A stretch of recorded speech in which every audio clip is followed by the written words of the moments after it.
কথার যুক্তি আছে, বউরা বললে অযুক্তি, বউরা বললেই খারাপ, বউরা যদি কিছু বলে তাদের ভুল ধরা দেয় তাহলে বউরা মুখে মুখে তর্ক করে। আশেপাশের লোকেরাই বলবে ওয়াল্লাহ শাশুড়ির মুখে মুখে এত তর্ক। আসলে শাশুড়িরা যে এত কিছু বলে আমরা যদি তাই একটু ধরাই দেই কিচ্ছু বলবো না, তাতেই দোষ। এটা কার কার বাড়ি হয় বলেন তো, একটু কমেন্টে জানাই যাবেন। আসসালামু আলাইকুম, সবাই কেমন আছেন?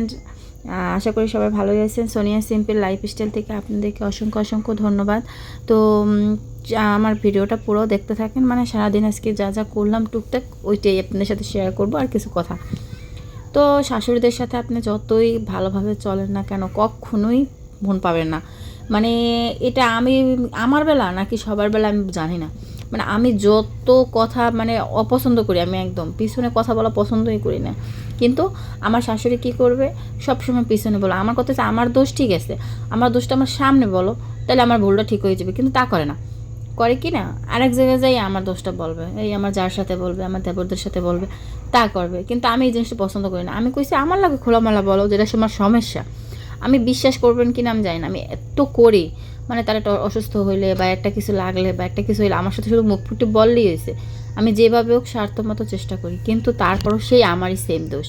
মানে বড় বউর যে এত দোষ, মানে বিয়ে না হলে বড় বউ না হয়ে আসলে মানে বুঝতামই না।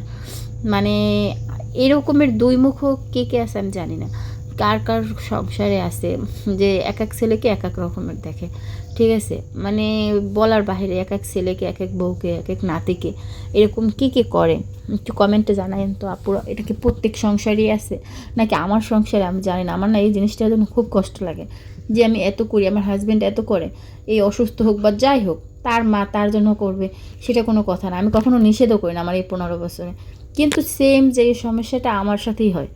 আমি জানি না কেন হয়, এত করি তারপরও দোষ। আজকে যদি আমার ভিডিওটা মানে ভালো লেগে থাকে তোমাদের, তো প্লিজ সবাই একটু লাইক করে দেবা। তোমরা কেউ লাইক করতে চাও না, বিশ্বাস করো আমার এই জিনিসটা খুব খারাপ লাগে। তোমরা অনেকেই আসো কমেন্ট করো কিন্তু লাইক করো না। লাইক করতে সমস্যা কি, এত কিপটামি করো না? আমি তো যার ভিডিও দেখি তার ভিডিওতেই লাইক করি, ঠিক আছে? তো সবাই একটু কমেন্ট করবা আর সাথে একটু লাইক দেবা। আর যারা এখনও আমার চ্যানেলটি সাবস্ক্রাইব করো নাই প্লিজ তারা একটু সাবস্ক্রাইব করে দেবা। অনেক কষ্ট করে তোমাদের জন্য ভিডিও করি আমি এই প্ল্যাটফর্মে, ঠিক আছে? একটা স্বপ্ন নিয়ে, একটা আশা নিয়ে, যেখানে আমি একটু প্রতিষ্ঠিত হওয়ার জন্য, যে আমি মেয়ে হয়ে যদি কিছু, আমার তো বেশি কিছু দরকার না, হালকা অল্প কিছু যদি আমি যদি এইখান থেকে ইনকাম করতে পারতাম তাহলে আমার মা বাবা বা কাউকে একটু সাহায্য করতে পারতাম, এটাই। তো তোমরা একটু আমাকে সহযোগিতা করবা, এর বেশি আমি কিছুই চাই না। তো এই যে আমি সকালে নাস্তা বানাই নিলাম, তারপরে যাইয়ে তোমার চাল ঢেলে নিলাম। তো এই যে সন্ধ্যার নাস্তায় আবার পিঠে বানাইছিলাম। তোমাদের ওইখানে এই পিঠেকে কী বলে আমি জানি না, কুয়া পিঠে বলে আমাদের এইখানে, ঠিক আছে?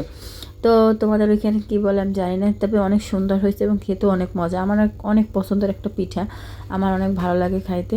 তো তোমাদের কার কার পছন্দের, কোন কোন এলাকায় কোন কোন জেলায় কী নামে পিঠাকে চেনো, সবাই একটু কমেন্টে জানাই যাবে, ঠিক আছে? আর যদি আমার ভিডিওটা ভালো লেগে থাকে প্লিজ সবাই একটু লাইক দেবা এবং সাবস্ক্রাইব করে দেবা, ঠিক আছে?